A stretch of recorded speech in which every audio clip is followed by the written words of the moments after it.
el mismo responsable de la unidad de calidad del hospital, y juntos hemos organizado esta sesión que como sabéis, trata sobre la impresión 3D en el ámbito asistencial dentro del Hospital Puerta del Mar. Para ello hemos contado con una serie de personas, facultativos en su mayoría, aunque también ingenieros y investigadores relacionados con el hospital, que vamos a intentar dar una visión sobre el estado actual de esta tecnología en el hospital o en cada especialidad. Esta sesión tiene como objetivo ser, bueno, aparte de ser muy resumida y porque estamos en horario asistencial y queremos simplemente no enrollarnos demasiado, queremos pues, poner de manifiesto todas las ventajas que esta tecnología, que bueno, que todos ya me imagino que de una manera u otra conocéis, porque lleva ya unos años no solo en la medicina, sino en muchos sectores, aeronáutica, arquitectura, automoción, pues que ha llegado a medicina y ha llegado para quedarse, ¿no? Y sesiones como esta yo creo que lo van a poner de manifiesto.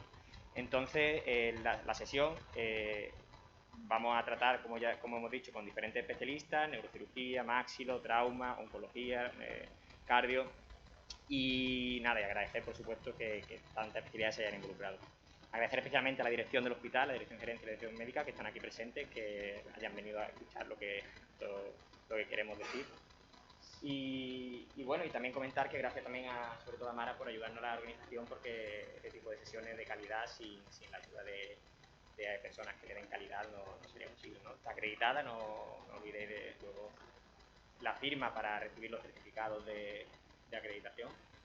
Y nada más, en primer lugar quiero presentar a Daniel Moreno, ingeniero de diseño industrial de la Universidad de Cádiz, miembro del grupo INIDICA.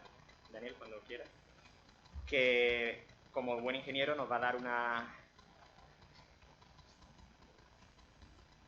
una sesión sobre qué es esto del 3D, ¿no? Para los que a lo mejor no lo tenemos tan en nuestro día a día.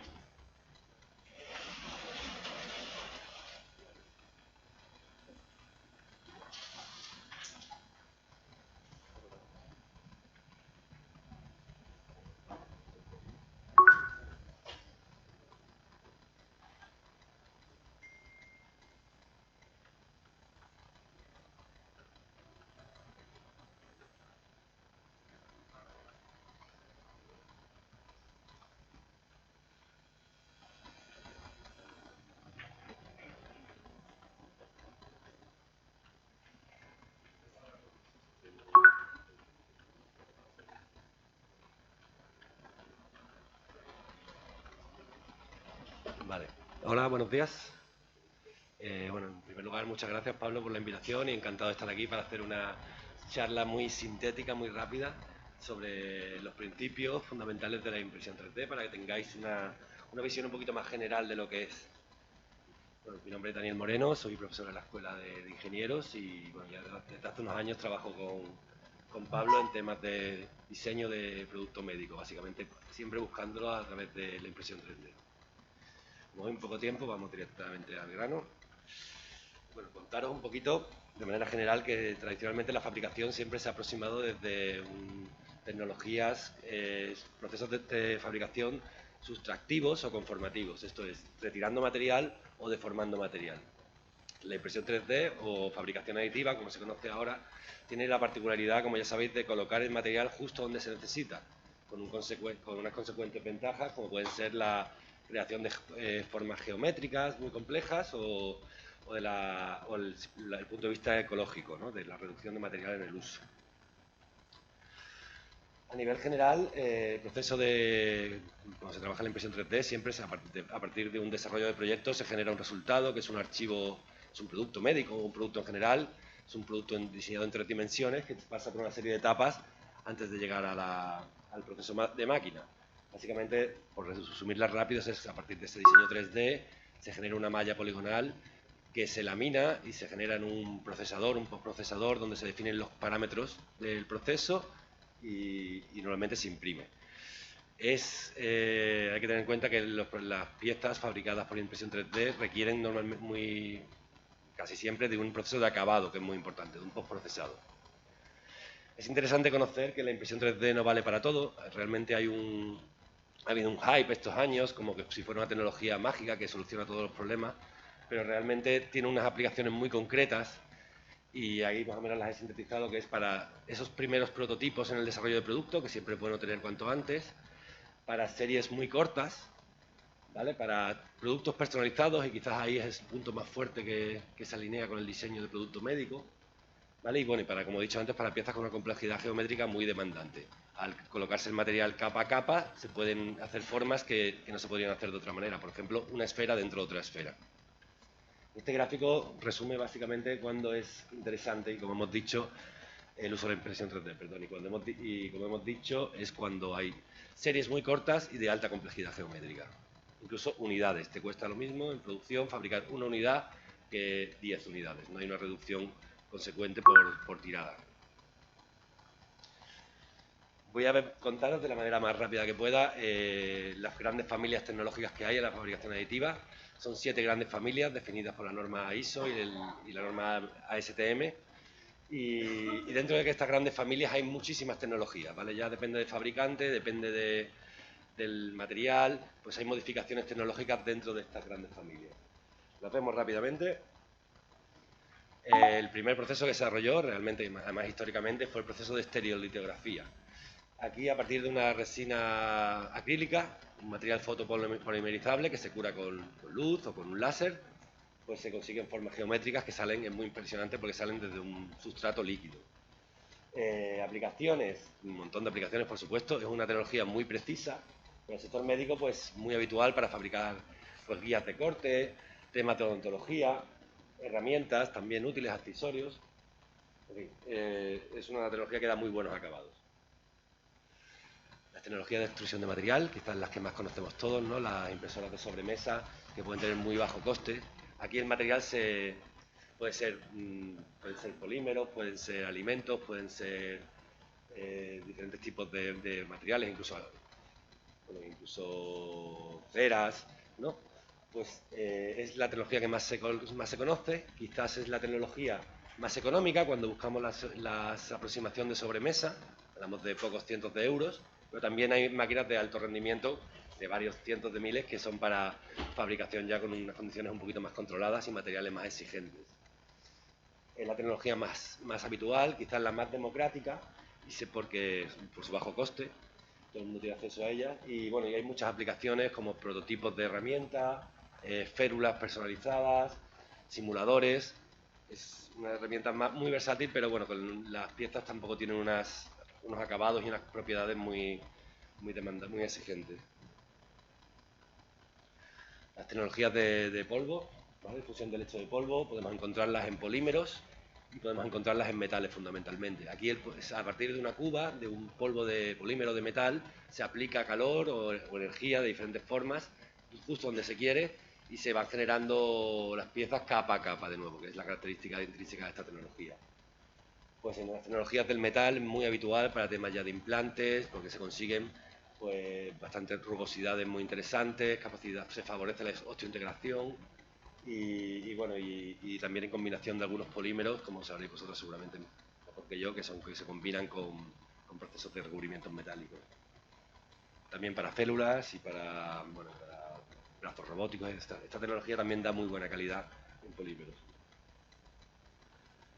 Otra gran familia es la de proyección de material, se llama Material Jetting. Aquí se deposita el material como si fuera una impresora 2D, pero va incorporando el eje Z, incorporando la altura, y es una tecnología que da muy buenos acabados en cuanto a colores, materiales, y de hecho es la que más se utiliza para la fabricación de biomodelos, tanto para la preparación quirúrgica como para la docencia y la aplicación médica con pacientes.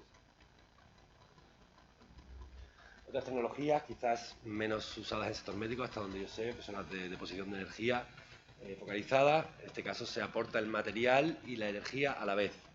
Ya pues, son muy tradicionales, muy características del metal y bueno, podrían valer para implantes. Cuando hablamos ya de estas tecnologías de metal, estamos hablando de tecnologías caras y tecnologías mucho más restrictivas en su acceso.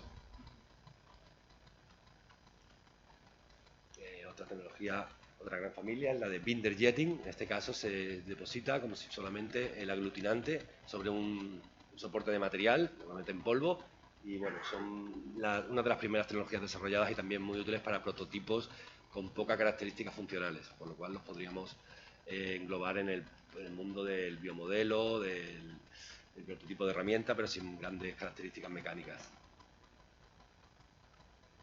Otra gran familia, cada vez más en desuso, es a partir de láminas, ya sea de metal o de papel, con pegamento, con ultrasonidos. Se pueden unir los materiales generando, de nuevo, pues piezas de pocas características mecánicas, pero bueno, descriptivas quizás del proceso más bien. Y bueno, poco más. Aquí en esta diapositiva os pongo una serie de conclusiones, unas más generales, como que son tecnologías de vanguardia, que generan nuevas oportunidades, son relativamente novedosas, aunque la impresión 3D tiene más de 30 años, pero bueno, la liberación de patentes en los últimos años ha hecho que esto se dispare, que permiten sobre todo hacer formas complejas, que permiten la aplicación y desarrollo de materiales novedosos, muy interesantes por el coste de la fabricación de la pieza única para piezas personalizadas. Aquí se alinea con el escaneado 3D y se hacen cosas específicas para cada paciente. Y bueno, y supone un punto de unión y un punto de encuentro muy interesante en este campo que estamos hablando hoy aquí, entre ingenieros y médicos, ¿no? Es esa comunicación con las capacidades técnicas del ingeniero y con el conocimiento de los médicos es donde realmente surgen las oportunidades.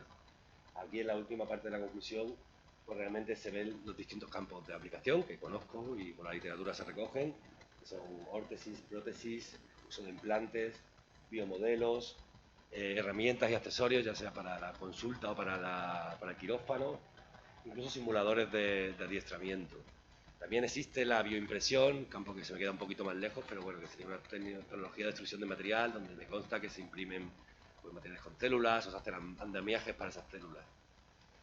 En fin, simplemente esta diapositiva ya enseñaros algunos proyectos que hemos hecho junto con Pablo y la mayoría con estudiantes de final de grado, ya durante estos últimos años, que son 3 o 4 años que llevamos trabajando.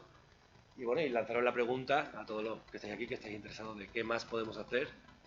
Y bueno, desde la Escuela de Ingenieros y desde la colaboración con Pablo, pues muy abierto a esta colaboración. Muchas gracias.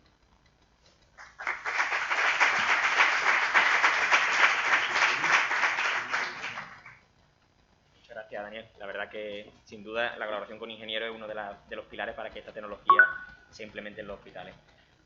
A continuación, el doctor Jorge Tirado, del Servicio de Neurocirugía, va a empezar con las diferentes utilidades en las especialidades.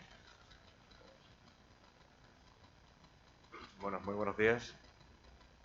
Yo soy Jorge Tirado, soy facultativo del Servicio de Neurocirugía. En primer lugar, dar las gracias a Pablo por la oportunidad de poder compartir este espacio y este rato con todos ustedes. Vamos a empezar a hablar ya de las aplicaciones clínicas y vamos a empezar con mi especialidad. Bien, hablando ya directamente en materia de las aplicaciones en neurocirugía, vamos a empezar hablando de la neurocirugía pediátrica, ¿de acuerdo? Una de las patologías que tratamos los neurocirujanos es la craneosinostosis, una patología en la cual se produce un cierre precoz de las suturas del cráneo infantil, dando lugar a una deformidad craneal en la etapa neonatal. Habitualmente, los procesos de remodelación craneal tienen como objetivo el conseguir un resultado cosmético adecuado, como veis en la imagen, pasando de una imagen de un paciente con trionocefalia a un modelo de remodelación cosmético favorable. ¿Para qué se podría utilizar la tecnología 3D en nuestra experiencia en este tipo de modelos? La tecnología 3D pues se puede utilizar para dos modelos. Primero, para llevar a cabo la elaboración de guías de corte adaptadas que nos permitiera cortar el cráneo del paciente y de esa forma obtener las piezas craneales con las que después vamos a poder llevar a cabo la remodelación. Y en segundo lugar, para obtener con una preparación preoperatoria un modelo de remodelación favorable que nosotros podríamos diseñar informáticamente, viendo tridimensionalmente el cráneo del paciente, y de esa forma tener un modelo para poder posteriormente reconstruir el cráneo utilizando esas piezas craneales que hemos obtenido por la guía de corte. De esta forma tendríamos un control del resultado cosmético, pudiendo planificar de una forma más pormenorizada la cirugía. Otra aplicación que podemos realizar los neurocirujanos para este tipo de tecnología es la cranoplastia. Con cierta frecuencia los neurocirujanos nos vemos obligados a retirar parte de la calota craneal, bien de forma hemisférica, como la imagen superior, o bien de forma bifrontal, para poder abrir digamos, el volumen intracraneal y de esa forma permitir un descenso rápido de la presión intracraneal. Esto se realiza en caso de emergencias, traumatismos cranioencefálicos y demás.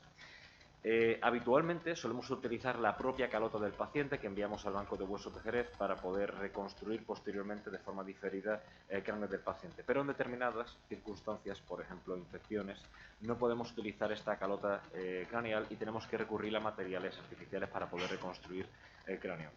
Es en este tipo de circunstancias donde la impresión 3D podría proporcionarnos materiales para poder llevar a cabo este tipo de remodelaciones.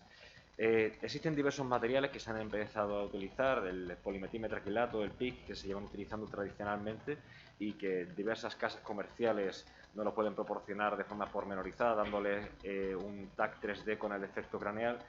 Pero es cierto que la impresión 3D nos puede permitir abaratar estos costes, llevando nosotros a cabo este tipo de construcciones craneales utilizando nuestras propias impresiones 3D.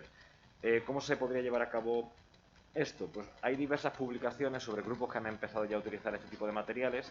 Algunas de ellas lo que hacen es generar como una simetría craneal, una imagen simétrica del cráneo en el defecto craneal, para intentar conseguir una pieza adaptada, en este caso de un material que no sería biocompatible, pero que después se sumergiría en un gel que ya se rellenaría con polimetilmetraquilato, consiguiendo ya un material sólido que sería implantable en el paciente. También hay otros papers que publican que se puede utilizar la imagen obtenida por impresora 3D para intraoperatoriamente colocar cemento sobre ella e intentar generar un modelo 3D ya en este caso implantable dentro del propio quirófano, pero en cualquier caso serían unas alternativas a las que nos proporcionan actualmente las casas comerciales, que son de alto coste y que podríamos llevar a cabo en el hospital nosotros mismos, reduciendo sustancialmente el precio.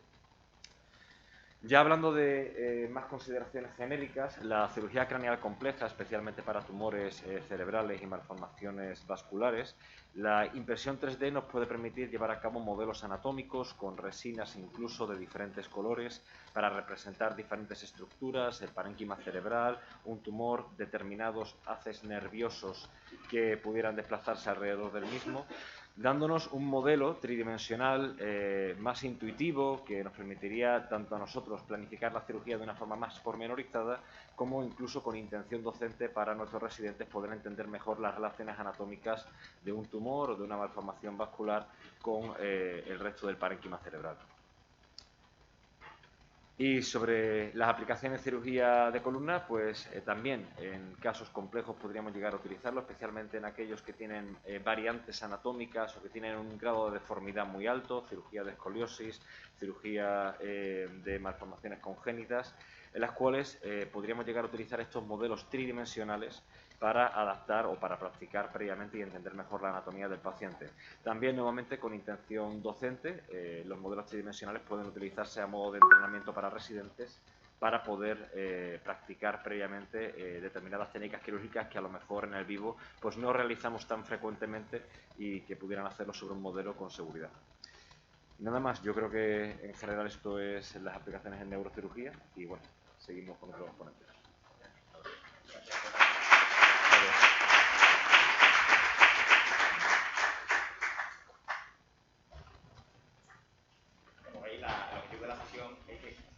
El objetivo de la sesión es que cada especialidad tenga unos minutos y que sean breves, ¿no? Para que seamos dinámicos, ¿no? Si queréis entre ponente y ponente hacer alguna pregunta, por supuesto que podéis hacerle, si no al final de la sesión pues tendremos unos minutos de debate. A continuación, Ethel, que bueno, es nuestro ingeniero de la unidad asociado a la unidad de cardiología, nos va a hablar de las utilidades de la impresión 3D en cardiología.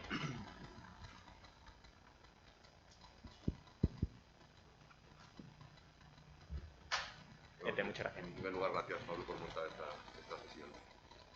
Bueno, voy a hablar sobre el uso de la impresión 3D en cardiología.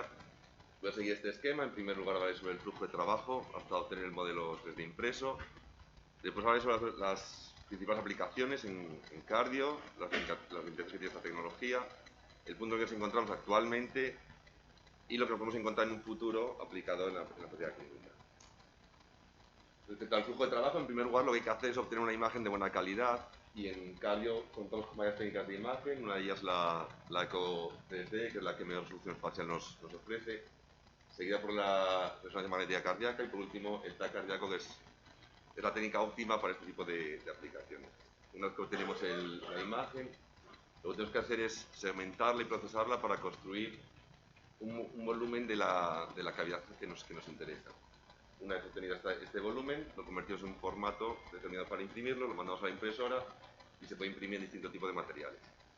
Dentro de este flujo, los radiólogos hay que jugar un papel muy importante porque sin ellos no podríamos obtener una calidad buena de impresión.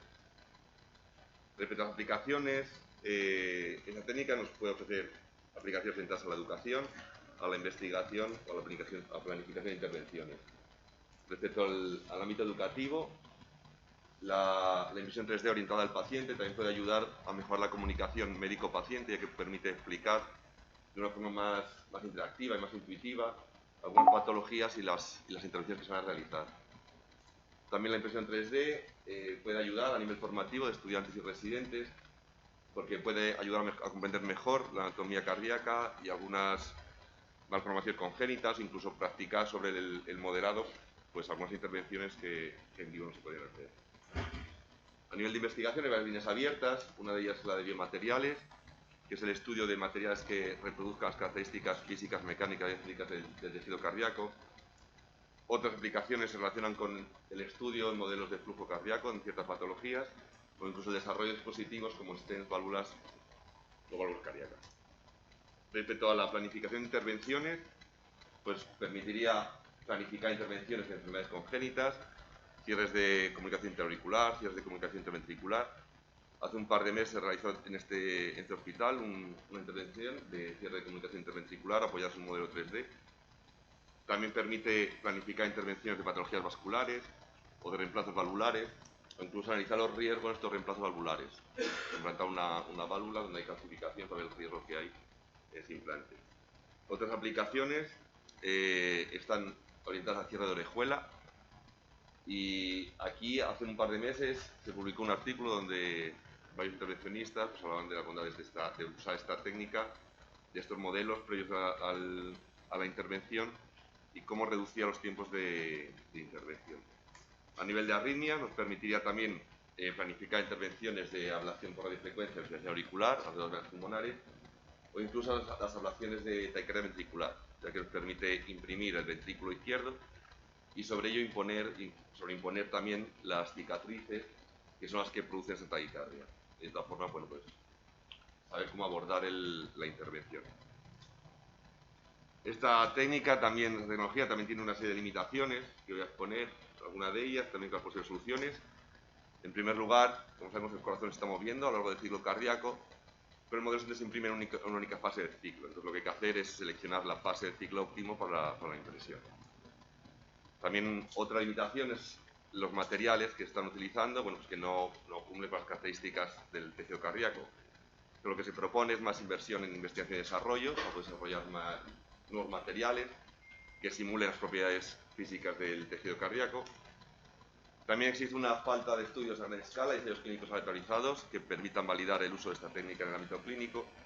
Todo lo que se propone es educar al personal en el manejo del flujo de trabajo en impresión 3D para poder incluir esta tecnología en la rutina diaria. Y por último, una cosa importante es que el uso de esta tecnología requiere de muchas horas de trabajo. Entonces lo que proponemos es la creación de un departamento de impresión 3D que ayude a reducir esta carga laboral. ¿Dónde se encontramos actualmente? Pues a nivel mundial, en los últimos 10 años, el número de publicaciones ha aumentado, hasta alcanzar más de 450 publicaciones de revistas científicas. También en los últimos 3 años se han creado al menos 3 revistas que están orientadas exclusivamente a la impresión 3D medicina. A nivel de España hay un grupo en Barcelona, en Hospital Sant Pau, creado por el doctor Abdel Hakim, que está formado por ingenieros y lo que se creó en un principio fue para planificar intervenciones cardiológicas. Este grupo también creó este año el primer curso de modelado de impresión 3D en medicina cardiovascular orientada a sanitarios. Y ya luego a nivel regional en Andalucía, en el Hospital Virgen del Rocío, está el grupo de Israel Valverde, que desde el 2017 tiene un grupo de impresión 3D orientado también a planificación de intervenciones pediátricas, y recientemente ha dado el paso también a la impresión con biomateriales. ¿Y qué nos espera esta tecnología que nos puede ofrecer en un futuro cercano a nivel clínico? Bueno, pues en primer lugar hay que establecer unas guías de impresión para cada tipo de procedimiento. También veremos la impresión 3D, la fusión entre la impresión 3D y la realidad aumentada para la planificación de intervenciones. También veremos el desarrollo de nuevos materiales de impresión que simulen las características del tejido cardíaco. Y por último, lo más importante que veremos será la era del 3D Plus, que es la bioimpresión, que es imprimir en biomateriales que puedan implantar directamente sobre el tejido cardíaco. Muchas gracias.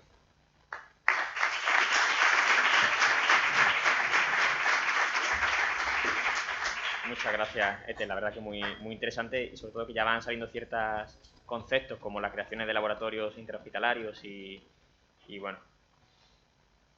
A continuación, si no hay ninguna pregunta que queramos hacer a los ponentes anteriores, Luis Ángel Quiñones, facultativo de Radiofísica del Hospital y asociado a la Unidad de Oncología Radioterápica, nos va a hablar sobre las utilidades de la impresión 3D en la oncología radioterápica y radiofísica hospitalaria.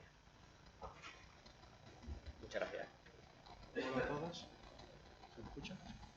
Lo primero, dar las gracias a Pablo por la organización de la sesión y por el impulso que está dando a la impresión 3D en el hospital.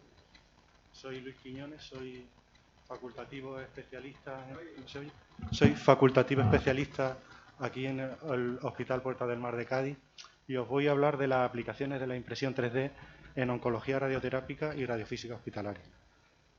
Lo primero que quería transmitiros es que ambos servicios tenemos bastante experiencia en lo que es simulación y planificación tridimensional, ya que es algo que hacemos a diario. Todos los pacientes que entran en radioterapia llevan una simulación virtual de lo que es la geometría del tratamiento y de la dosimetría, que luego se imparte de manera efectiva. De manera que los oncólogos radioterápicos tienen muchísima experiencia en lo que es segmentación y registro de imágenes de PET, TAC, resonancia, bajo el formalismo DICOM. Todos los pacientes llevan segmentación. En la actualidad ya hacemos simulaciones 4D en las que el tiempo se introduce... ¿Me he cambiado?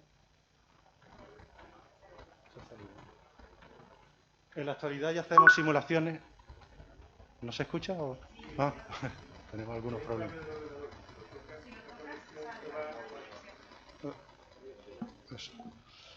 Eso, deciros que ya hacemos simulaciones 4D en las que el tiempo se introduce como una dimensión más. Por eso en nuestro servicio la aparición de la impresión 3D aparece de manera natural, ya que tenemos un objeto que contiene la segmentación que podríamos convertir ya en un archivo STL directo para la impresión.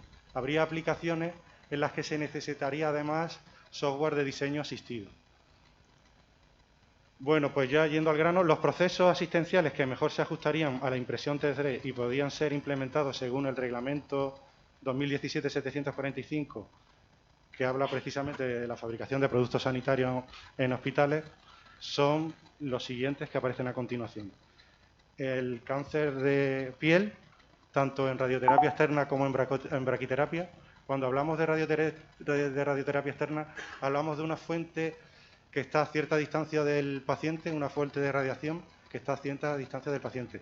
Cuando hablamos de braquiterapia, estamos hablando de una fuente que está o bien en contacto con la superficie o accedemos al tumor a través de cavidades naturales o de manera intersticial.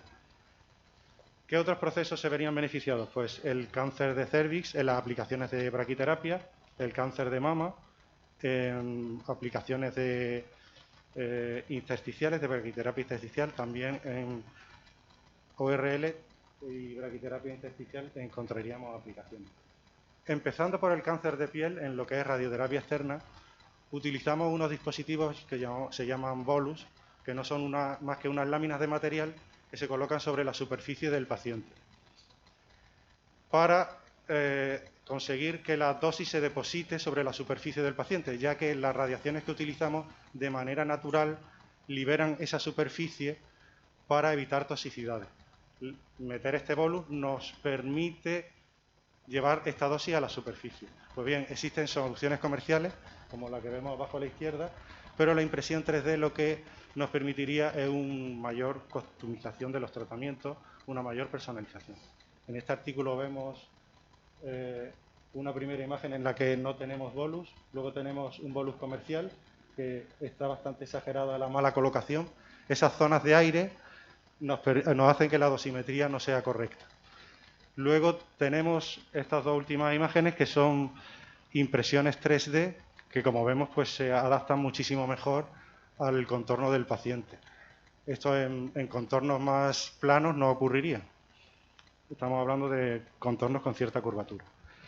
En el cáncer de piel, también en braquiterapia, encontramos aplicaciones.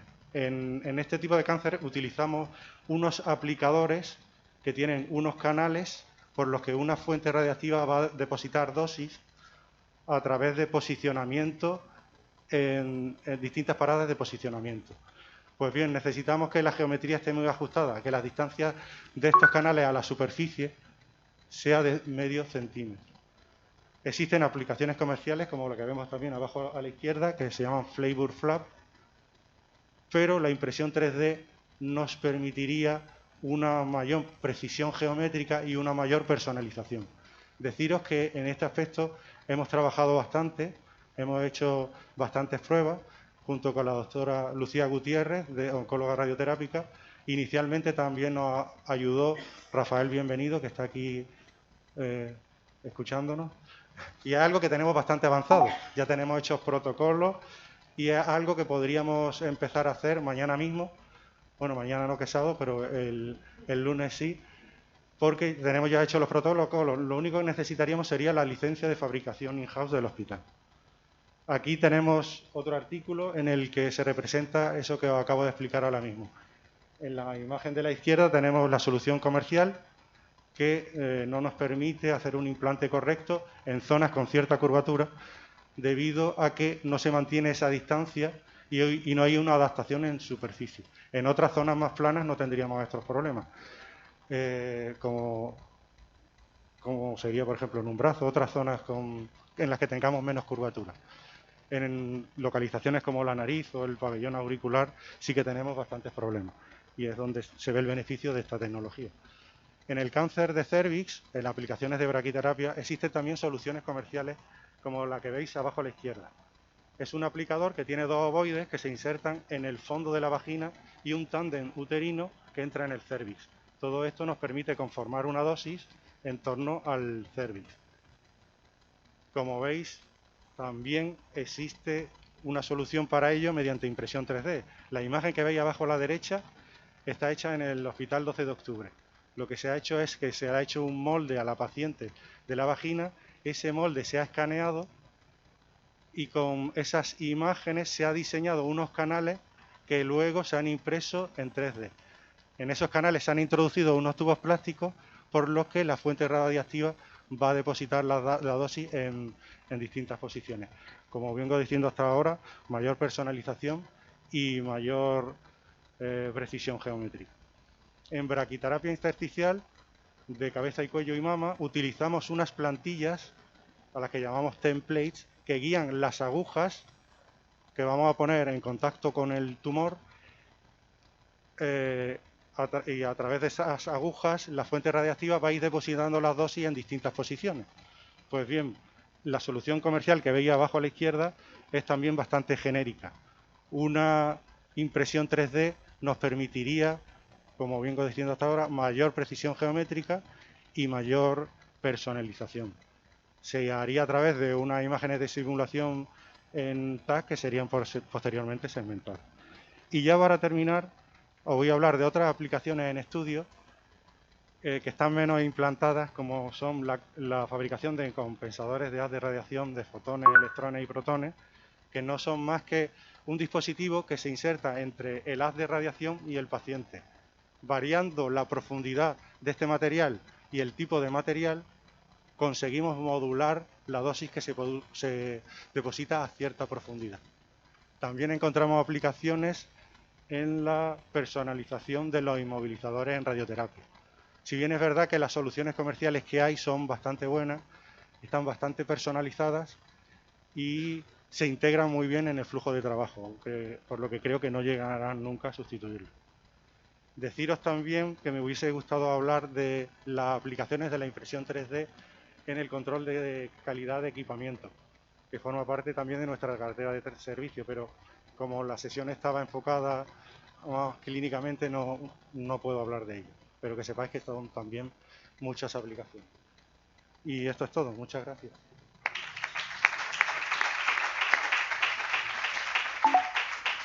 Muchas gracias, Luis. la verdad que es interesante que van saliendo más conceptos a debate, como es el reglamento europeo, ¿no? del MDR, de fabricación de productos sanitarios a medida, y su regulación mediante la licencia de fabricación, ¿no? A continuación también, bueno, un honor tener aquí a la profesora Carmen Carrasco Carmen Castro, perdón, de la Catedrática de Fisiología de la Facultad de Medicina, que la hemos invitado a participar en esta sesión, ya que, como estáis viendo, toda la aplicación de la tecnología surge de la investigación, fundamental por ello el papel que Nivica está aportando en que esta tecnología se esté implementando en el hospital poco a poco, ¿no? Y para ello pues contamos con otra de las utilidades que queremos que Carmen nos cuente sobre la bioimpresión, ¿no? Bueno, pues muchas gracias. La verdad que estoy aprendiendo muchísimo hoy. Me ha encantado esta sesión.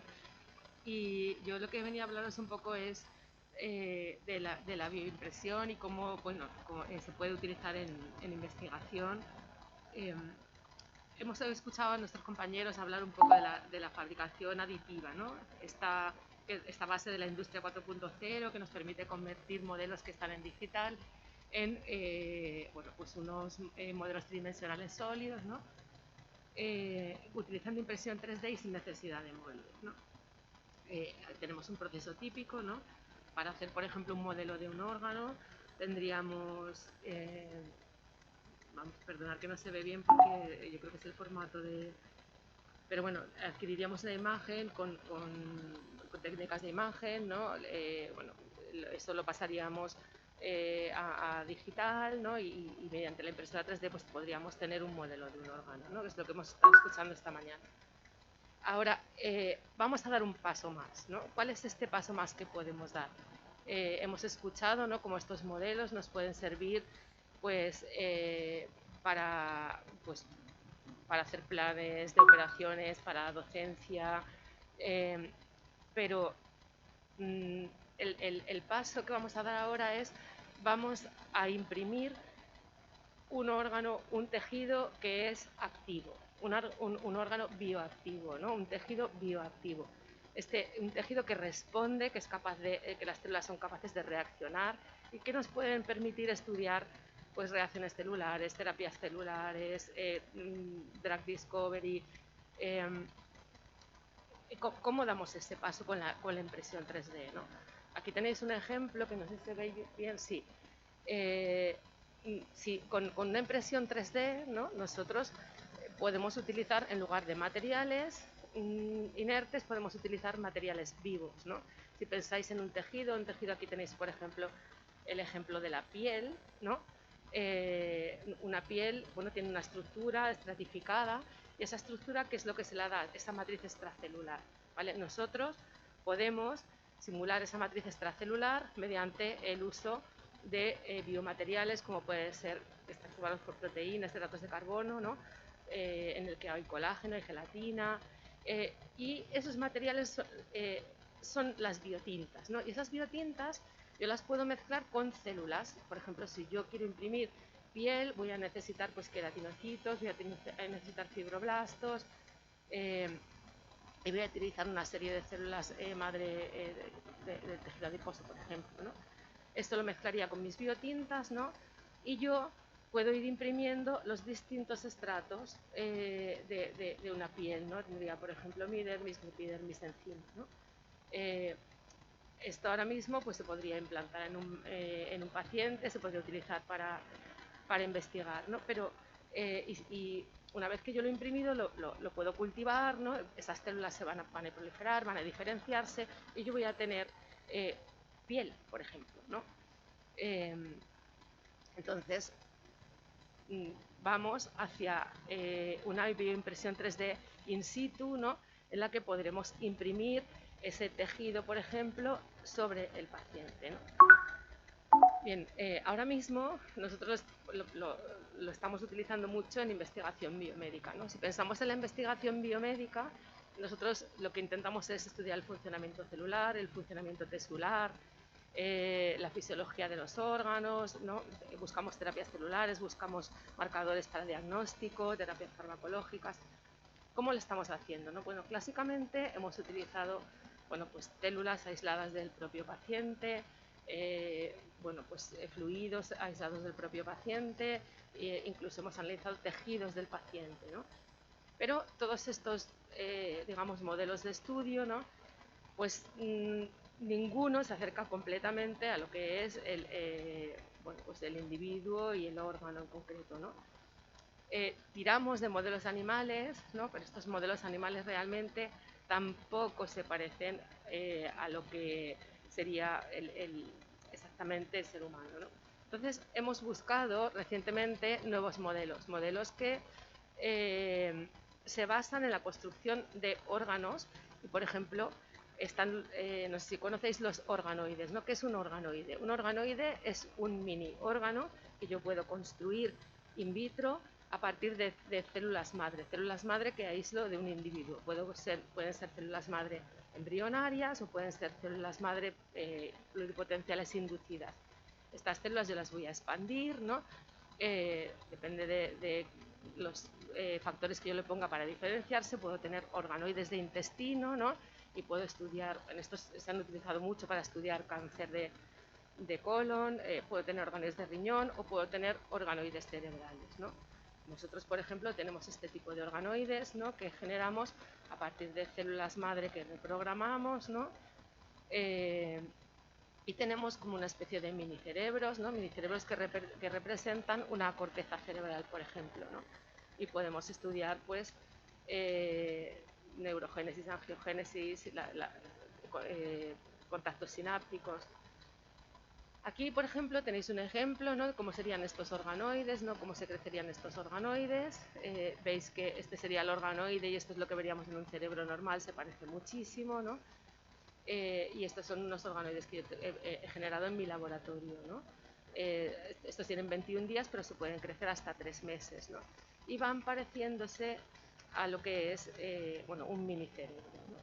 En estos organoides yo puedo meter células de tumor, por ejemplo, de un tumor cerebral, y puedo estudiar lo que son gliomas, ¿no?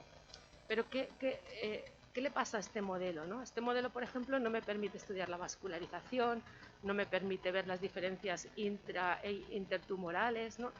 Entonces, yo necesito reproducir exactamente, por ejemplo, cómo sería el tumor de un paciente. Y eso me lo permite la bioimpresión 3D. Yo, mediante técnicas de imagen, mediante técnicas de histología, puedo saber exactamente cada tumor de cada paciente, qué tipo de células tiene, puedo aislar células de ese tumor y ahora yo puedo, mediante la impresión 3D, construir las distintas capas que tiene, por ejemplo, este tumor, ¿no? Y además puedo ponerle alrededor un sistema para que yo pueda hacer perfusión y entonces me quede la parte de fuera un poco más oxigenada y la de dentro más hipóxica, como sería un tumor, por ejemplo, ¿no? También me puedo construir mediante una especie de gelatina, un minicerebro, ¿no? Aquí tenéis el minicerebro, esto sería una moneda de un céntimo, ¿no? Y dentro de ese minicerebro yo puedo poner células de glioblastoma y alrededor macrófagos y puedo ver qué interacciones hay entre las células del glioblastoma y las células del sistema inmune, por ejemplo, ¿no? Recientemente, en el 2021, por ejemplo, se consiguió imprimir el primer tumor cerebral completo, ¿no? Y en ese tumor cerebral está vascularizado, ¿no? Y además se consiguió que a través de esos vasos que se han imprimido con células endoteliales se puede incluso hacer se puede perfundir con sangre del propio paciente, ¿no? Con lo cual tenemos un tumor realmente imprimido, ¿no? Que nos permite estudiar exactamente cuáles son las condiciones fisiológicas de ese tumor y además individualizado para cada tumor, para cada paciente, ¿no? Con lo cual los screening farmacológicos pues son muchísimo más personalizados. Entonces, si lo pensáis, ¿no? Esta impresión 3D lo que nos permite es ese traslado from bedside to bedside, ¿no? Del paciente podemos aislar esas células, podemos imprimir mediante impresión 3D ese tumor, ¿no? Y como tenemos la imagen, como tenemos la anatomía patológica, podemos hacer reproducirlo exactamente, crear un modelo vivo, y en ese modelo vivo que está vascularizado podemos estudiar exactamente cómo responde a diferentes fármacos. Entonces, solamente necesitamos una bioimpresora 3D. Estaba hablando con Julia, es algo que es realmente asequible, ¿no? Y vamos, aparte de estas funciones hay infinitas, ¿no?, de bioimpresión 3D, en la cual se pueden imprimir pues tejidos utilizando pues estas biotintas y estas células. Y nada, muchas gracias.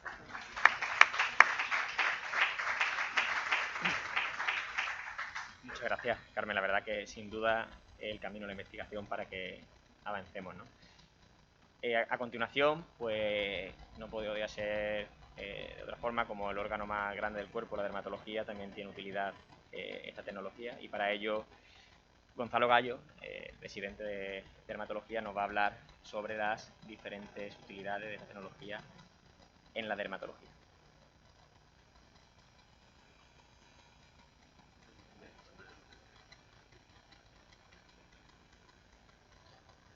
Muchas gracias. Bueno, muchas gracias por la oportunidad de hablar hoy aquí. La verdad que la oposición de esta charla es idónea, ahora veréis por qué, y voy a hablar un poquito de impresión 3D en dermatología. Bueno, para empezar, decir que la impresión 3D de materiales inertes en dermatología es más limitada que en otras especialidades, porque a nosotros lo que nos gusta es la bioimpresión 3D, para tejido, para piel, que al fin y al cabo es un poquito lo que tiene más aplicación en investigación en nuestro campo. Pero aún así, el tema de la impresión 3D con materiales inertes también tiene ciertas aplicaciones en dermatología en el ámbito sobre todo de la investigación. Y para ello he traído 3 artículos de distintos grupos de trabajo que las emplean para distintos supuestos. El primero de ellos es un grupo de trabajo extranjero, tenéis el artículo disponible en el código QR, que lo que hacen es diseñar un aparato para medir el grado de exposición solar de los distintos pacientes a lo largo del día y recoger información sobre ello. Esto lo hacen porque bueno, hay muchas enfermedades de la piel y también sistémicas que se pueden ver exacerbadas por la exposición solar, pero realmente no se conoce muy bien cómo funciona este mecanismo. La principal enfermedad de estas es el lupus, vamos, que muchos la conoceréis por el tema de House. Y lo que hacen en el grupo, bueno, y el lupus, para los que no tengáis mucho contacto, en ciudades como Cádiz es una faena terrible, porque aquí tenemos muchísimas horas de sol durante todo el año. Hay pacientes que o no salen a la calle directamente durante el verano, o cuando salen se ven obligados a emplear dispositivos de cobertura física y química, vamos, como pongo en la foto. Entonces lo que hace este grupo es bueno, diseñar un sistema con una serie de sensores, con un microordenador que va conectado a una red, y durante 24 horas, bueno, esto sería el dispositivo que se hace con la impresión 3D, la carcasa y todo el anclaje, recoge toda esta información y lo envía a un servidor para después analizar estos datos e intentar entender mejor este tipo, cómo funciona esta interacción entre la radiación y el empeoramiento del paciente. Esto es lo que están haciendo estos de 2018. Imagino que con la pandemia estará un poquito parado, pero decían que el objetivo futuro era poder diseñar estos dispositivos para que los pacientes lo llevasen e incluso, por ejemplo, medir cuando tengan ciertos niveles de radiación ya expuestos a lo largo del día, decirle, oye, pues es hora de irte para tu casa, ¿vale? Para no ponerse peorcito. Esto viene también a colación de una charla anterior, que sería la fabricación de máscaras para pacientes para el tema de braquiterapia en cáncer cutáneo, que es no melanoma, distinto de melanoma. Y este artículo es de un grupo de trabajo español, es de un grupo catalán, que lo tenéis también disponible en el código QR, y lo que hacen es una comparación costo-efectiva entre la técnica tradicional para crear máscaras adaptadas con moldes de alginato y una técnica más novedosa basada en el escáner y la impresión 3D con plástico. Esto sería un esquema de lo que sería la fabricación adaptada de un molde basado en alginato. Se tiene que limitar la zona de radioterapia del paciente y la piel a proteger. Una vez con el paciente tumbado, veis cómo le ponen un taponcillo en la nariz, porque le echan el molde de alginato en la cara, lo cual es algo desagradable. Una vez que se cae el molde y tienen el negativo, van imprimiendo capas de cera una sobre otra y introducen los tubos de braquiterapia, como han explicado antes, a la altura necesaria para que ejerza su efecto. Esta sería la técnica tradicional. Y en la técnica nueva lo que hacen es un análisis con un escáner 3D de la cara, que se realiza en prácticamente 30 segundos, un minuto, mucho más cómodo que te echen una plaza de alginato en la cara. Después se detalla este modelo 3D en un software que ellos dicen que tardan sobre 30 minutos, y aprovechan para disponer los tubos de braquiterapia a la altura necesaria directamente sobre este molde 3D que posteriormente se imprime. A la izquierda sería el molde fabricado con alginato, como las técnicas entre comillas tradicionales, y a la derecha el fabricado con impresión 3D. Como ya he dicho, es un análisis costo-efectivo en el que analizan 4 variables: el tiempo en horas que requiere cada paso de los procesos, el tiempo de espera entre pasos, ya que por ejemplo para que se seque el alginato se tarda unas 24 horas, y el coste en euros, tanto humano, del personal que realiza estos pasos, como de los materiales. Abajo lo tenéis resumido, principalmente destacar que bueno, el método tradicional en coste humano son unos 211 euros por paciente, frente a 152 euros con la técnica, digamos, más novedosa, y en materiales pasarían de unos 318 euros por paciente a 158, ¿vale? Ellos estiman que tienen unos 60 pacientes al año, y como son modelos individualizados, pues concluyen que, bueno, que costo efectivamente pues tiene bastante sentido este tipo de tecnología. El ahorro es de más de un 40% del precio, y ya no solo eso, sino también la comodidad del paciente, que no tiene que estar tumbado en la camilla y todo esto, sino que estando de pie le pasas el escáner en un segundito y ya se puede ir para casa. Y el último es para el uso de termografía en anomalías vasculares. Este es de un grupo español también, andaluz y de Sevilla, que nos pilla aquí al lado del Hospital Virgen del Rocío, que básicamente usa la termografía para el diagnóstico de las anomalias vasculares. Para los que no estén muy relacionados, las anomalias vasculares son un campo muy complejo de la dermatología, porque tiene muchísimos tipos y clínicamente son todas muy parecidas, y habitualmente se abordan desde el punto de vista de comités multidisciplinares, junto con cirugía pediátrica, junto con intervencionismo, con la parte de radiología, cirugía plástica y cirugía maxilofacial. Lo que hacen aquí es, como hay alguna anomalía de alto flujo con más sangre, por tanto serán más calientes, y otra de bajo flujo con menos sangre y por tanto más fría, plantean usar esta termografía a nivel de consulta para, digamos, facilitar este diagnóstico diferencial a pie lo que viene siendo en la propia consulta, y también para hacer un seguimiento de la misma.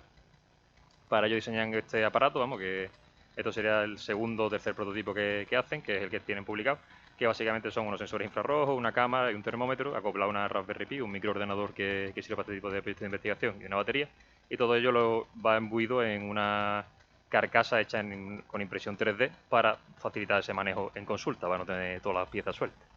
Este sería el prototipo, este creo que es el tercero que tenían. Pues esto es un uso real en consulta, lo usábamos allí, y porque bueno, estuve rotando con ello, que no lo he dicho.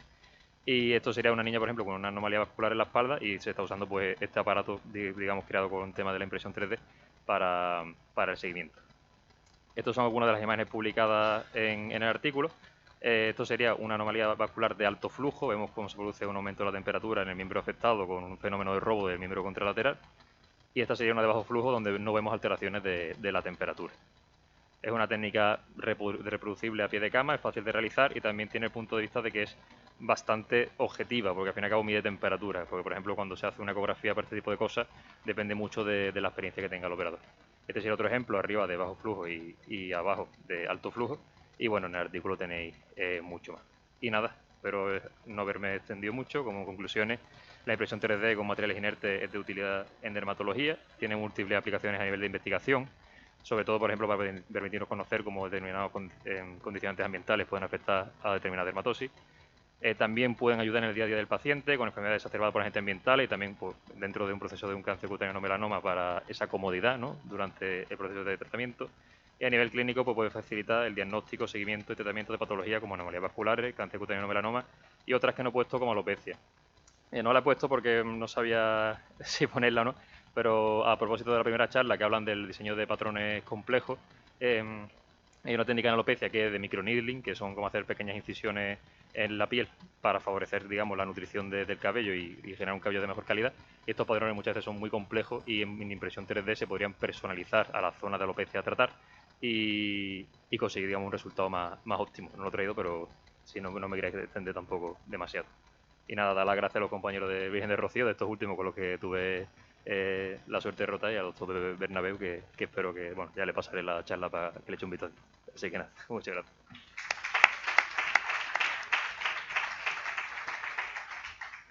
Muchas gracias, Gonzalo. La verdad que es muy interesante que se esté utilizando en especialidades donde a priori podría parecer que no tiene tanta utilidad como la derma, y sin duda no es así, ¿no? Ya para ir finalizando, hemos dejado para el final dos especialidades donde probablemente es donde más se esté utilizando a nivel asistencial en los últimos años, como es la cirugía maxilofacial y la cirugía traumatológica.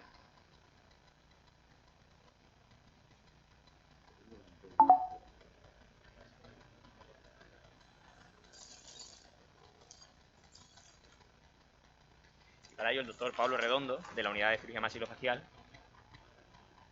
nos va a contar sobre las utilidades de la impresión 3D en su especialidad. Ya es la penúltima, a continuación finalizaremos con la traumatología y si alguien tiene alguna pregunta, pues daremos lugar a un pequeño turno de palabra y finalizaremos la sesión, que está siendo desde mi punto de vista bastante interesante. Gracias. Bueno, buenos días, yo soy Pablo Redondo, adjunto de maxilofacial de servicio, y a esta altura de la mañana supongo que ya sabréis de qué va esta charla. Los usos en nuestra especialidad pues son múltiples y usados desde hace mucho tiempo. Revisando la bibliografía para esta charla, me encontré con este metaanálisis bastante interesante que prácticamente orienta al objetivo de esta charla, que es cómo de útil es la impresión 3D en la cirugía maxilofacial. Es un metaanálisis de 297 artículos en el que más o menos vamos a orientar la charla en estos 4 ítems, ¿no? La situación actual, para qué, ¿no? Cuáles son las indicaciones en nuestra especialidad, quién las hace, si son empresas externas o laboratorios intrahospitalarios y si realmente merece la pena. La impresión 3D, la primera referencia en maxilofacial es de 1990 de Mankovic, con lo cual estamos hablando básicamente del pasado, no es ni siquiera presente esta técnica, sino que es pasado de nuestra especialidad. Hay un incremento exponencial desde 2008 relacionado con el abaratamiento de las impresoras 3D y la mayoría de las series son de menos de 10 casos, son artículos relacionados. En España, si os fijáis, estamos en la cola, prácticamente en el pelotón de cola de la impresión y bueno, espero que esta charla pues, sirva para mejorar esto.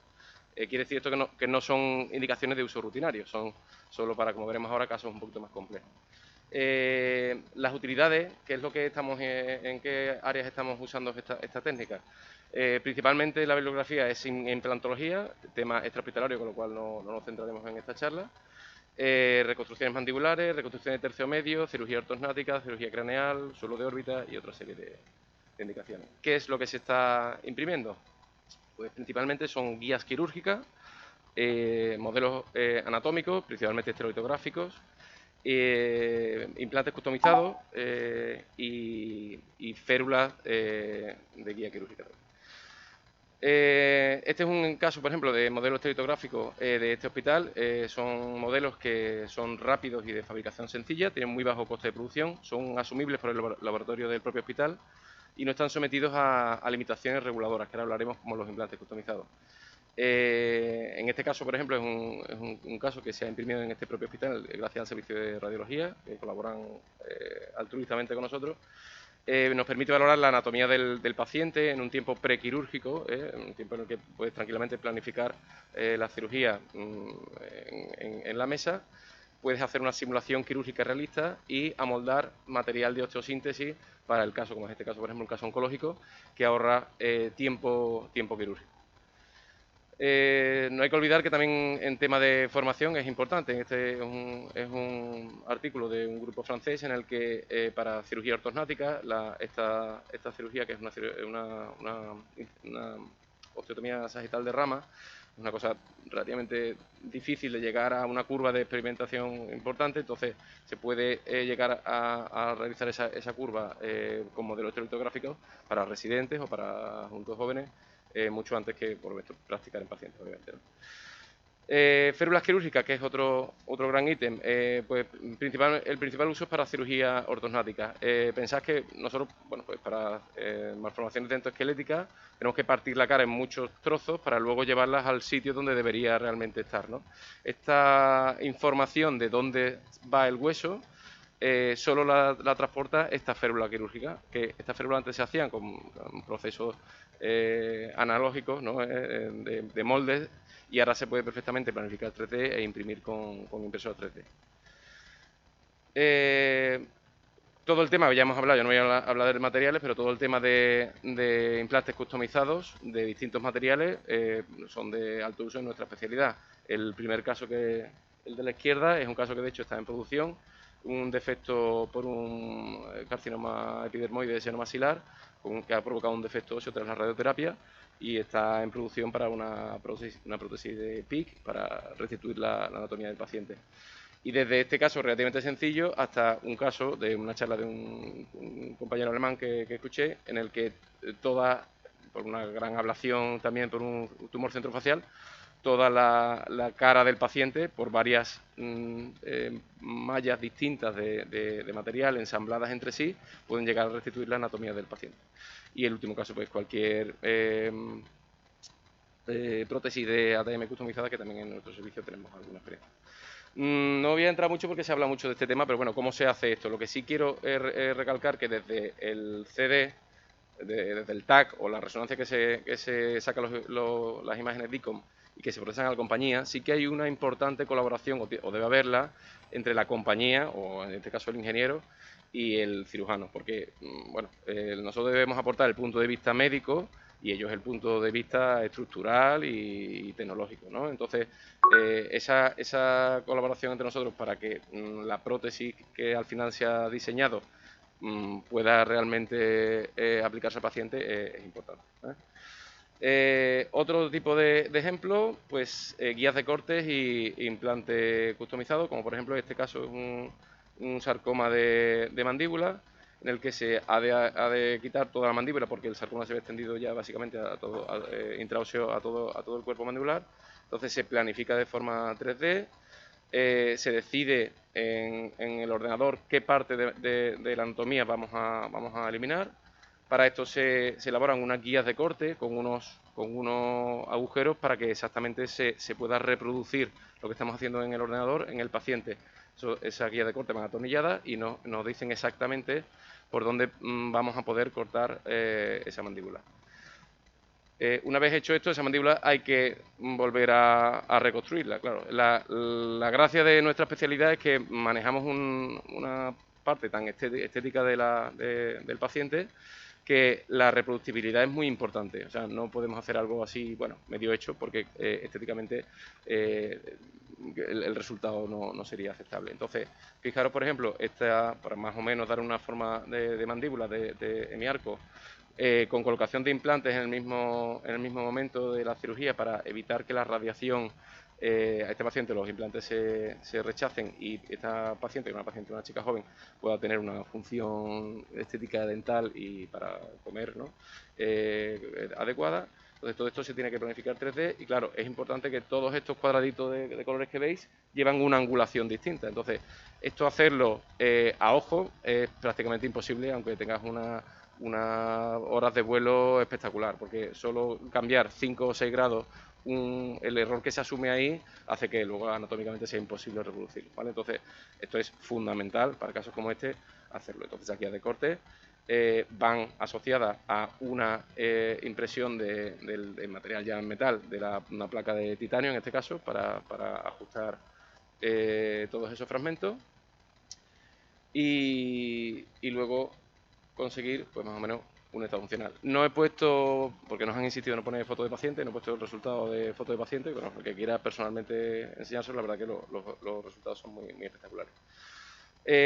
Otro caso parecido, que en este caso sería una placa de PIC, que es ya lo ha hablado el compañero, un poliéter etercetona, para un caso de un traumatismo en el que se solucionó de primera instancia en otro hospital por una prótesis metalcrilato. No fue bien, fue una adaptación. Estéticamente el paciente presentaba muchos defectos en la zona temporal y entonces se decidió hacer una prótesis customizada, ¿no? Que bien se puede usar de titanio o en este caso el PIC, que es más utilizada, entre las cosas porque intraoperatoriamente se puede como limar, ¿no? Y retocar, aunque se intenta obviamente hacer a la perfección algún tejido blando que no se haya tenido en cuenta, porque la planificación normalmente es ósea, no es de tejido blando. Es muy difícil manejar los tejidos blandos en una planificación en un TAC. Entonces, aunque de forma ósea puedas ajustar al milímetro, los tejidos blandos muchas veces nos impiden adaptar la prótesis perfectamente. Y esta prótesis pues se puede, además de por supuesto esterilizar y tal, se puede limar y se puede retocar. Entonces, bueno, pues lo mismo, se planifica la prótesis, se adapta al paciente y veis el resultado de antes y el de después, y el lado del paciente, el lado sano y el lado afecto, para que veáis que se ha vuelto a restaurar la anatomía del paciente, la que tenía previamente, ¿no? En el siguiente punto, claro, ¿dónde se hacen estas prótesis, ¿no? ¿Dónde se hacen estas impresiones? Pues básicamente a día de hoy depende de qué tipo de material y qué tipo de prótesis estamos haciendo. Todos los implantes customizados, todas estas placas de PIC o las placas de metal o las mallas, esto requiere una certificación europea porque es un implante y un implante se va a quedar dentro del paciente. Entonces, además de necesitar máquinas excesivamente caras, que no estamos hablando de intrahospitalarias, sino que suelen asumir a las empresas externas, hay que conseguir estos certificados europeos, que es la ley que habéis sacado antes del 2017, para que al paciente se le pueda poner. Nosotros no podemos imprimir cualquier material que se nos ocurra y dejárselo al paciente porque hemos hecho una planificación muy chula y queda muy bien. Entonces, quizás este paso es el que sea más difícil de conseguir, pero que supongo que en un futuro todos los hospitales tendrán una impresora de este tipo y se dejará de externalizar los costes, ¿no? El resto de impresiones, todo lo que no se queda en el paciente, pues esto es perfectamente asumido por el hospital. Estos modelos teletográficos, las guías de corte, la férula, ¿vale? Que es lo que intentamos conseguir aquí, ¿no? Entonces, como ventajas e inconvenientes, pues muchas más ventajas que inconvenientes, obviamente, ¿no? Mejora la precisión quirúrgica, con lo cual vamos a tener menos complicaciones. Reduce el tiempo quirúrgico, con lo cual va a reducir los costes generales de la cirugía, que ahora entraremos en este tema. Y como inconvenientes, bueno, pues que la planificación requiere un tiempo y un entrenamiento personal importante. Este entrenamiento, que muchas veces lo asume el cirujano, requiere horas de vuelo para manejar un programa informático. La mayoría de los médicos son incompatibles con la informática, no sé por qué. Y entonces, si no tenemos este tiempo y esta dedicación, hay que necesitar un equipo ingeniero especializado que pues ellos sí pues pilotan bien, ¿no? El problema de los casos oncológicos es que toda esta planificación y todo el tiempo que requiere la producción de estas prótesis puede retrasar el tratamiento del paciente. Normalmente no se retrasa más de 1 o 2 semanas, pero claro, en un paciente a lo mejor límite ya en el que el tumor está muy avanzado, esperar 2, 3 o 4 semanas porque haya habido algún problema de producción puede ser un inconveniente en estos casos, ¿vale? Y ahora, bueno, hablando en plata, se ha hablado un poco aquí de cuánto cuesta esta juerga, ¿no? He encontrado un artículo también bastante interesante que justo, bueno, pues está a medias, no sé si traerá el mismo, te lo estoy pisando, está a medias entre un análisis que se ha hecho entre cirugía ortopédica y maxilofacial para ver el coste-beneficio de esta impresión 3D, ¿vale? A nivel de cirugía maxilofacial hay un metaanálisis de varias series. Se considera que se ahorra una media de 83 minutos por quirófano en los casos en los que se ha usado algún tipo de impresión 3D. Todos estos modelos anatómicos y guías quirúrgicas y tal son datos americanos que no sé si son muy extrapolables a la vida nuestra habitual, entre otras cosas porque los sueldos no son equiparables. Pero sinceramente no sé cuánto vale el coste minuto de un quirófano. Pero bueno, el estudio según la serie, lo tasa desde $22 por minuto hasta 133. Yendo en el peor de los escenarios, en el que el coste es muy barato, con una utilización muy pequeña, que es del 5% de los casos, podemos llegar a un ahorro de 150 o 180.000 euros dólares, en este caso, bueno, da igual más o menos, según la serie. Entonces, obviamente, tiene sentido que cuanto más modelos se usen, más rentable sale la inversión, ¿vale? Entonces, a más modelos, obviamente la línea es ascendente.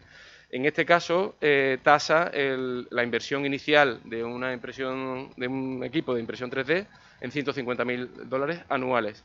Y siendo, para el caso de los 22 euros minutos, en 63 casos al año, los que serían justificables para este gasto, ¿no? Que yo creo que entre todas las especialidades 63 casos al año no son muchos. Y no sé si es extrapolable estos casos, pero bueno, me ha parecido curioso y lo he traído aquí. Y ya está, como conclusiones, nos parece una herramienta fundamental en la planificación de casos complejos, sobre todo para la reproductibilidad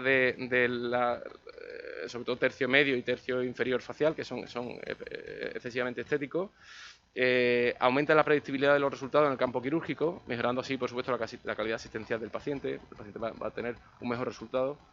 Evita posibles complicaciones pues, que no se hayan planificado y, por supuesto, reduce el tiempo quirúrgico y los costes generales de la cirugía. Listo, muchas gracias. Muchas gracias, Pablo. Muy bien.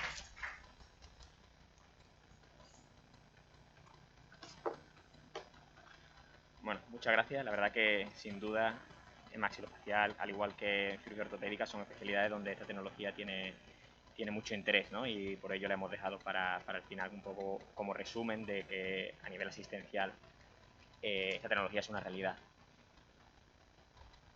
Vamos a acabar ya la última presentación dando un resumen sobre las utilidades en la especialidad de traumatología, que estamos de moda, ¿no? Es decir, la impresión 3D a nivel de las publicaciones es un tema exponencial.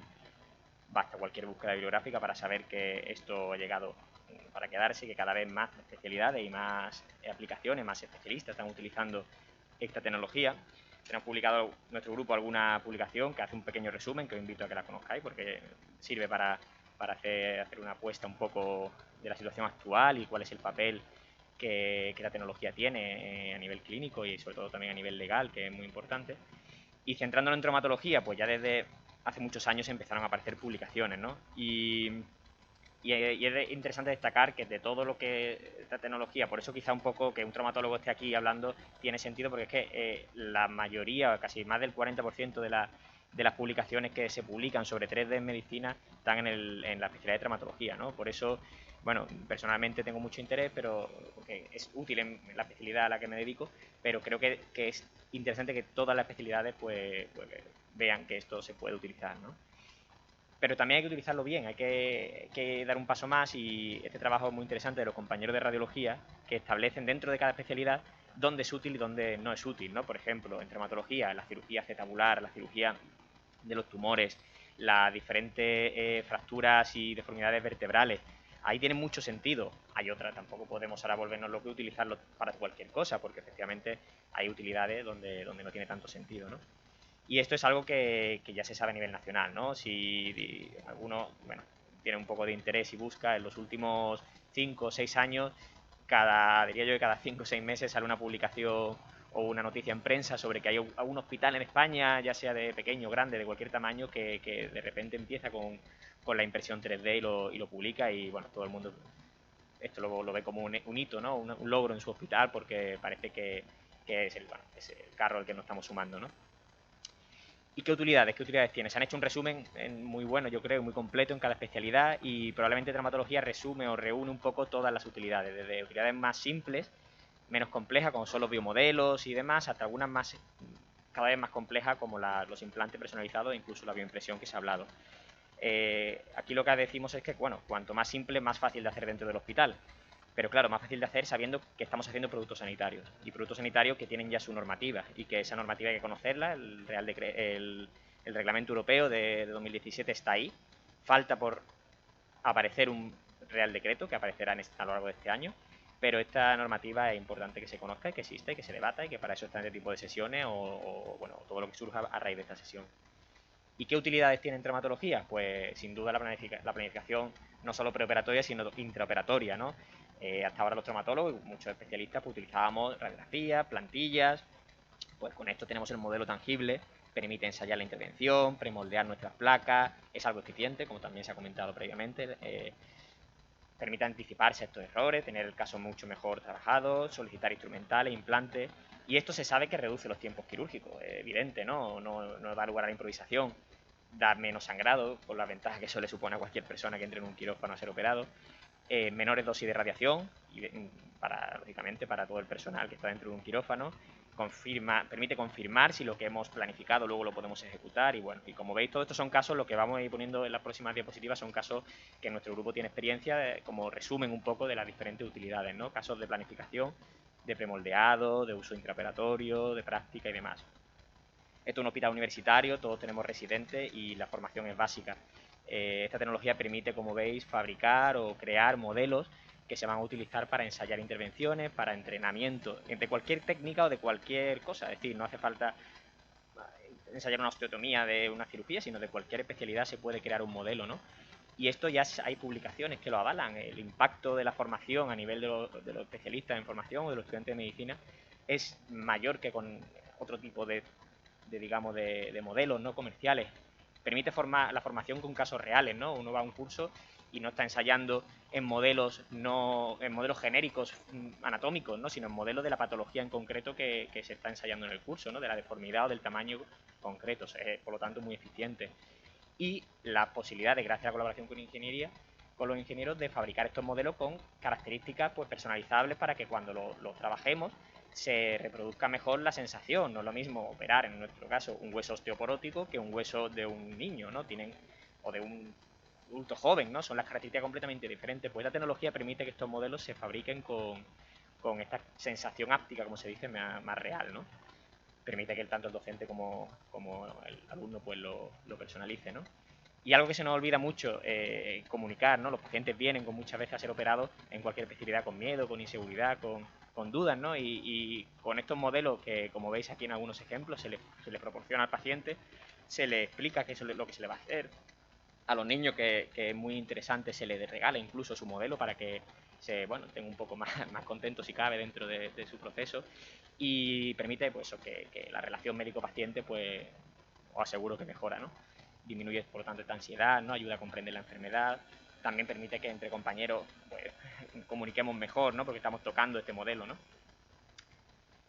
Guías quirúrgicas, otra utilidad que ya se ha hablado. Tenemos, como veis, experiencia en la colocación de esta guía paciente específica para corregir o para posicionar implantes.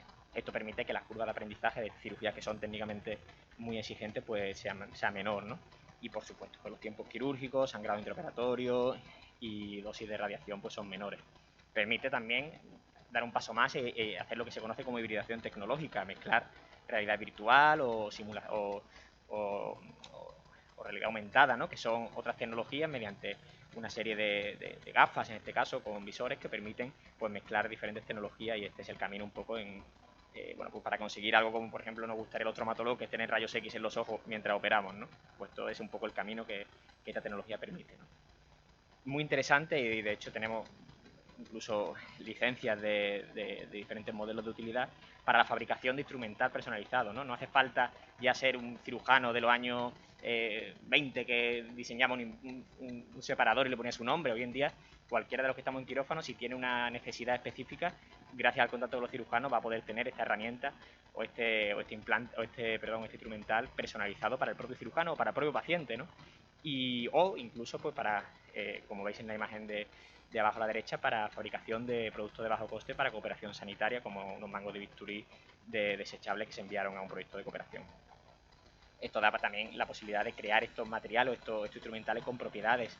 Tenemos desarrollados diferentes instrumentales en fibra de carbono, que es un material muy interesante en un quirófano, ¿no?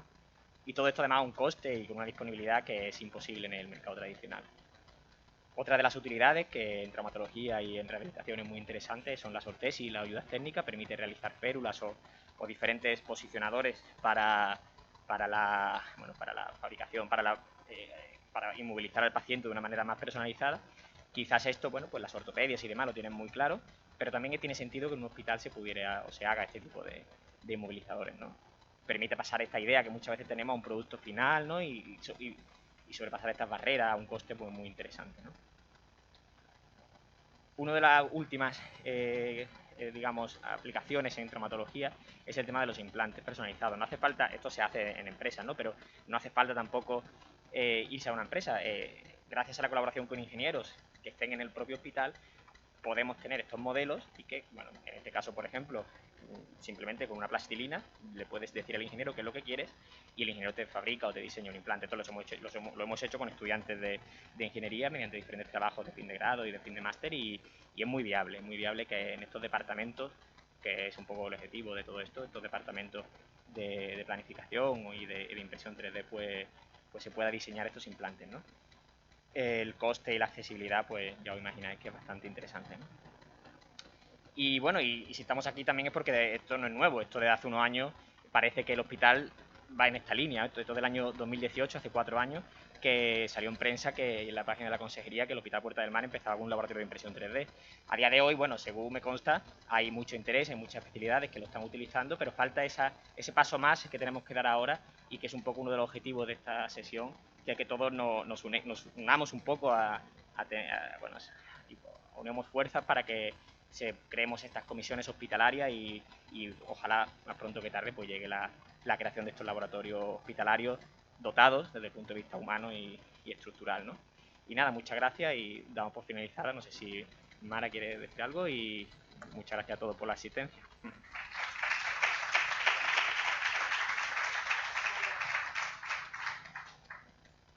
La firma. Bueno, sí. Sí, las hojas de asistencia, y si alguien tiene alguna pregunta antes de que...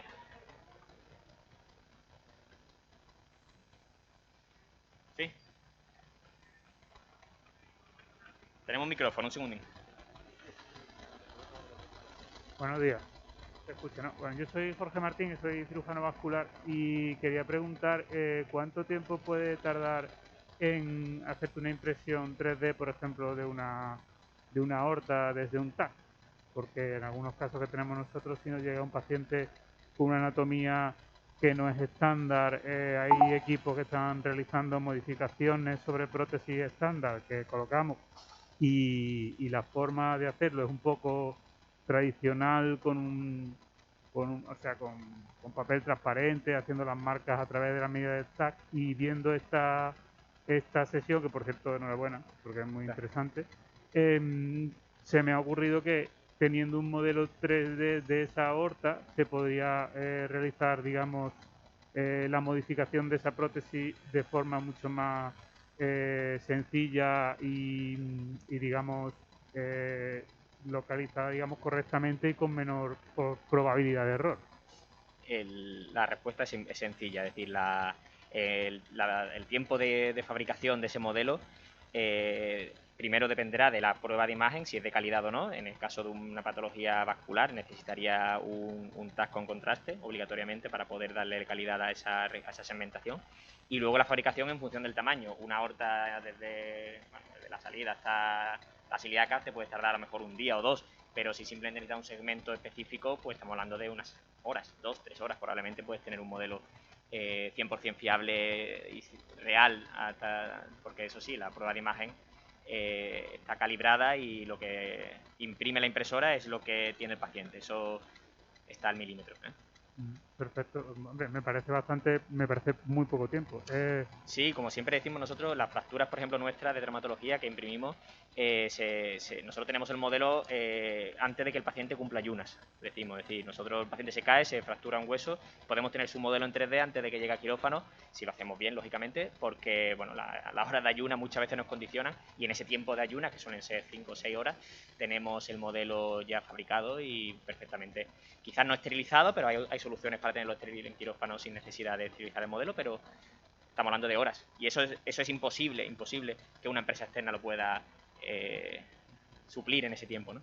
Efectivamente, y te voy a preguntar eso. Si es esterilizable el material, entiendo que sí. Sí, por supuesto. Pues hay diferentes materiales. Ahí entra el servicio de preventiva y los servicios de esterilización que asesoran y demás, porque hay materiales que, bueno, y servicios que tienen algunas connotaciones a la hora de esterilizarlo, ¿no? Que sea termosensible o no y demás, pero...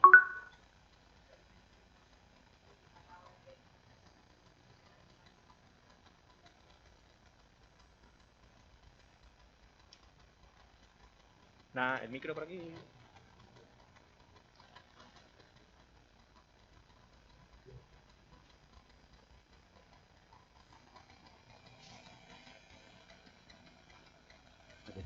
Pablo, bueno, enhorabuena por la sesión. Gracias. Me pareció magnífica, tiene que ser un momentín, pero lo que me ha parecido magnífico la idea. Entiendo que es tender a un laboratorio centralizado de 3D interservicios, interdisciplinar en el hospital. Perdón, es que no... ¿La tendencia?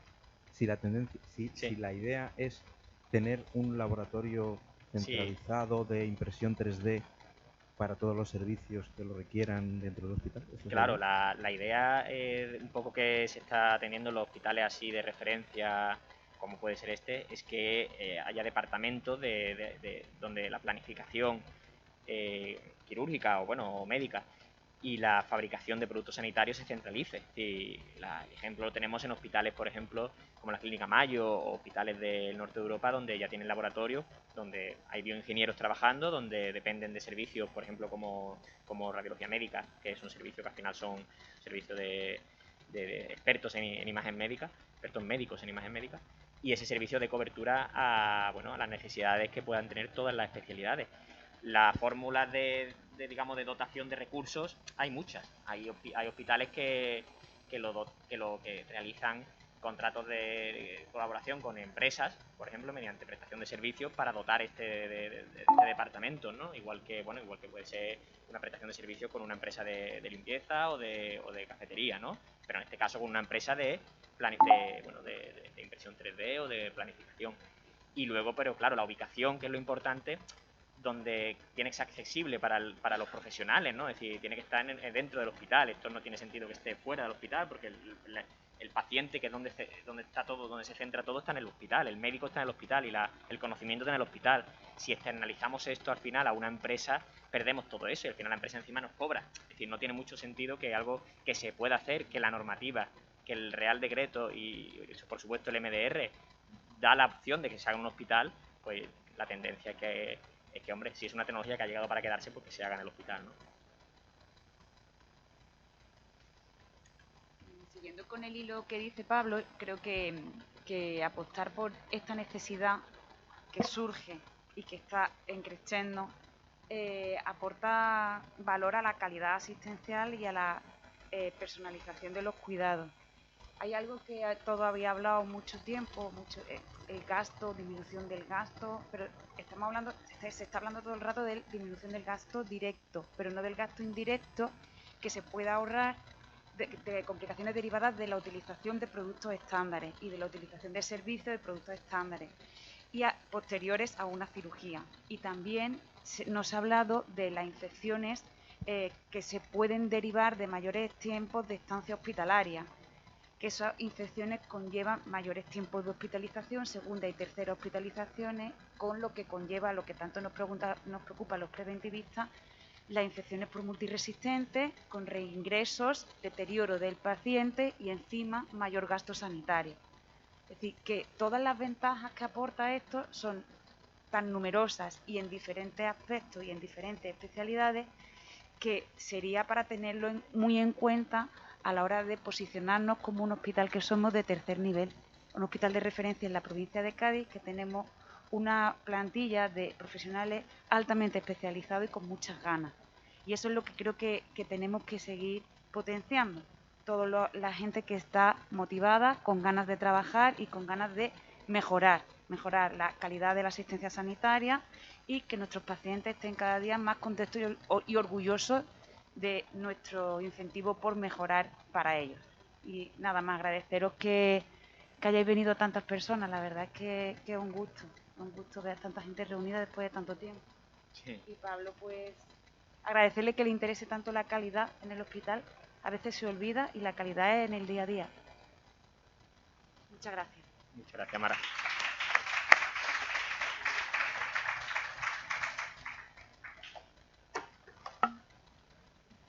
Sí, ¿no?